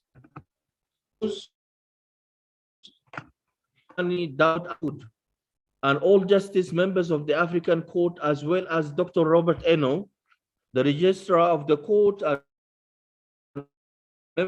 of the court, for the work that they have been doing to promote the African Court on Human and People's Rights as a strong mechanism to protect the African human and people's rights, or to protect the human that also go to the African on the right and welfare of the child. Honorable Joseph Isenga and all honorable members, experts of the African Committee, as well as the Secretariat, for the efforts that they have to promote the rights of the African child. After all, the African child, it is the future of the Africa that we're always striving to build. The Africa that is prosperous, peaceful, and united. I wish to end by thanking all members of the African Governance Platform for the hard work and the efforts that they are undertaking to promote and protect human and people's rights as a cross-cutting issue. I can't end without thanking His Excellency, Mr. Moussa Faki, the chairperson of the African Union Commission, and His Excellency Ambassador Bankole Adeoye, the Commissioner for Political Affairs, Peace and Security, for their efforts as leaders within the Commission that are promoting the rights of the people of Africa. Collectively, we will certainly ensure that the human and people's rights of Africa, of all African people, are promoted and protected. That way, we will certainly build the Africa we want, the Africa we deserve, the Africa that is good for its people, and the Africa that is looking for to ensure of its people. I thank you very much, Honorable person of the African Commission on Human and People, bringing today to commemorate the COVID-19 pandemic. Let's move ahead. Very important. The human.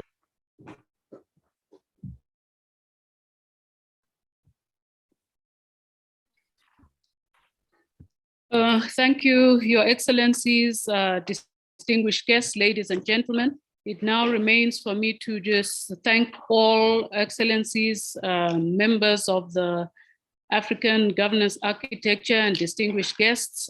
We have been honored that you have chosen to spend this day with us. And finally, by way of announcement, to take the opportunity to extend an invitation to all present to join the public session of the Commission's 69th Ordinary Session, which will be held virtually on the 15th of November 2021. I invite you to visit our website where you will find the notice of the 69th Ordinary Session of the Commission,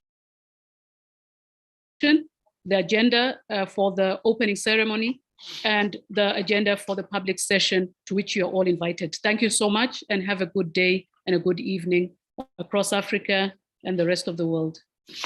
Goodbye.